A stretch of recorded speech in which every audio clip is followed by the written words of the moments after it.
இன்று Kumbakonam wisdom rotary கிளப்பில் நடைபெறும் திட்டங்களின் வெளியீட்டு நிகழ்ச்சியில் ரொட்டேரியன் டாக்டர் கே சீனிவாசன் கலந்து கொண்டு சிறப்பிக்கிறார். தமிழகத்தில் இடைத்தரகர்கள் இல்லாமல் வாகனங்களுக்கான ஃபேன்சி எண் நம்பர் பெற நடவடிக்கை எடுக்கப்படும் என்ற ஒரு அறிவிப்பு வெளியாகியிருக்கிறது. இதனை முக்கிய செய்தியாக பார்க்கிறோம்.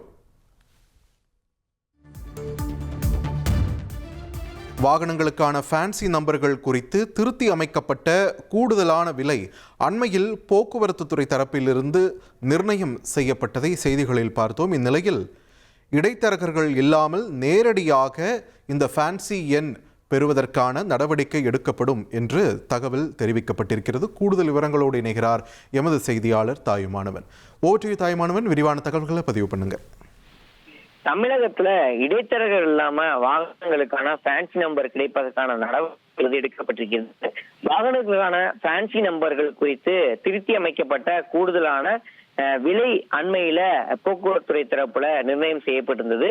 இந்த நிலையில தான் இடைத்தரகர்கள் இல்லாமல் நேரடியாக வாகன ஓட்டிகள் பயன்பெற திருத்தி அமைக்கப்பட்ட அந்த புதிய கட்டண விகிதப்படி பயனாளிகள் நேரடியாக ஆன்லைன் மூலமாக விண்ணப்பம் செய்து அந்த ஃபேன்சி நம்பரை பெறுவதற்கான நடைமுறை என்பது அமலுக்கு வந்திருக்கிறது. அந்த வகையில தனிநபர்கள் ஆதார் அட்டை, வாக்காளர் அடையாள அட்டை நகல், பாஸ்போர்ட் நகல் அல்லது வாக்காளர் அடையாள அட்டை, பாஸ்போர்ட் நகல் உள்ளிட்டவை இணைக்கப்படவில்லை எனில் வாக்காளர்கள் விண்ணப்பதாரர்கள் நோட்டரி முன்னிலையில சத்தியப்பிரமாணம் எடுத்ததற்கான சான்றிதழை சமர்ப்பிக்க வேண்டும் என்ற உத்தரவு என்பது வழங்கப்பட்டிருக்கிறது.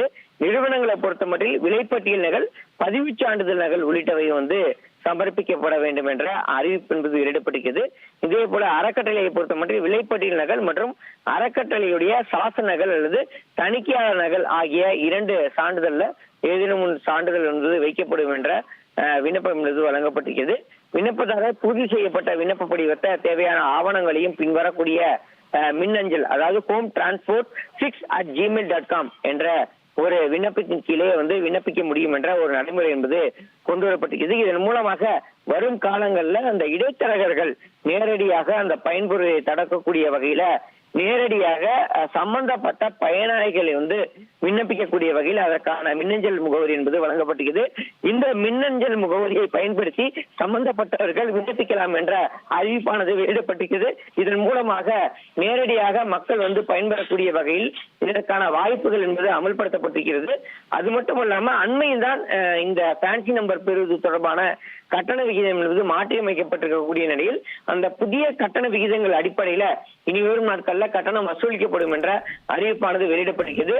அதன் வகையில முதல் 4 சிஎஸ் வரைக்கும் 40,000 ரூபாயும், 5 முதல் 8வது சிஎஸ் வரைக்கும் 60,000 ரூபாய் வரையும், 11, 12வது சிஎஸ் வரைக்கும் 2 லட்சம் ரூபாய் வரைக்கும் கட்டணம் என்பது முன்னர் வசூலிக்கப்பட்ட நிலையில் தற்போது 80,000 முதல் 8 லட்சம் வரைக்கும் இந்த கட்டணம் என்பது நிர்ணயம் செய்யப்பட்டிருக்கிறது. இதேபோல் 2 சக்கர வாகனம், 3 சக்கர வாகனத்திற்கு 2,000 ரூபாய் வரைக்கும் இருந்த நிலையில் தற்போது 2,000 1 லட்சம் ரூபாய் வரைக்கும் பல்வேறு வகைப்பாடுதல் அடிப்படையில் இந்த கட்டணம் என்பது நிர்ணயம் செய்யப்பட்டுள்ளது குறிப்பிடத்தக்கதாக பார்க்கப்படுகிறது. நன்றி தாய்மானவன், உங்கள் விரிவான தகவல்களுக்கு. இன்று கும்பகோணம் விஸ்டம் ரோட்டரி கிளப்பில் நடைபெறும் திட்டங்களின் வெளியீட்டு நிகழ்ச்சியில் ரொட்டேரியன் டாக்டர் கே சீனிவாசன் கலந்து கொண்டு சிறப்பிக்கிறார்.